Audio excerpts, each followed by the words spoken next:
Gratitude, one of the finest of virtues. Because what's embedded in gratitude is the idea that I have a debt. I have a debt, a moral debt, a spiritual debt, because my relationship is one of giving and not of receiving, one of being wowed, where I step back and I'm filled with a sense of responsibility that emerges from the goodness of which I receive. And that's what we see here. Hakarat hatov, recognizing the good. Whereas we see in the story of creation, ki tov, it is good, yelling to us to awaken to the goodness around us and within us. In our case here, the goodness of nature, of the environment, of the plant kingdom, the animal kingdom, to the universe that we are born into and have inherited, and the responsibility that comes with leaving it better than we found it, to fill ourselves with the gratitude that is channeled into moral responsibility. But first, there's a spiritual awakening, what Rabbi Abraham Joshua Heschel referred to as radical amazement.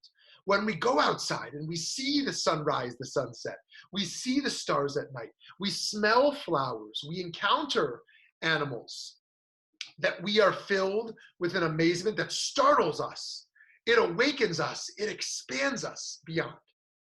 Because the Degel Machane Ephraim actually explained that the gematria, the numerology of Teva, of nature, is the same of Elohim, of God. Now, one could find a Spinoza pantheistic version of this, that God is nature. But I think that what Degel Machane Ephraim is arguing is more in line with panentheism, that God is the creator of all of this wonderful nature we encounter, but also beyond it, and that we can, through this nature, through the creation, access divinity through immanence and transcendence. In fact, some Rishonim, some medieval rabbis, like the Rabbi Bachya ibn Pakuda, says that gratitude is actually the key virtue, which is the path to the divine. It's not about proofs or about logic or even about observance. All of that is important, but it's actually that gratitude, the sense of, oh my God, I exist, I'm alive. And we immediately want to thank someone. So who will I thank for that? Who will I cry out to in joy? Who will I express my appreciation to? And what's amazing about that is that the small leads us to the large, the micro to the macro. We zoom in to nature, to a very particular experience, to zoom out to a very universalistic and grandiose type of vision. And what we're dealing with here ultimately is the holy, the kadosh. That what is holy, one might argue, is that which is not made merely instrumental. In a Kantian or Buber fashion, there is an I and a thou. You are an it when I use you. You are a thou when I encounter you in your fullness. Yes, we understand that the earth is here for us and our responsibility, but we also understand that the world exists to some degree, not just for humans, but for its own sake. At the end of day 3, the end of each day of creation, God rests, as if that day, at that moment in time, it is tov, it is good. It is good for its own sake, without anybody using it.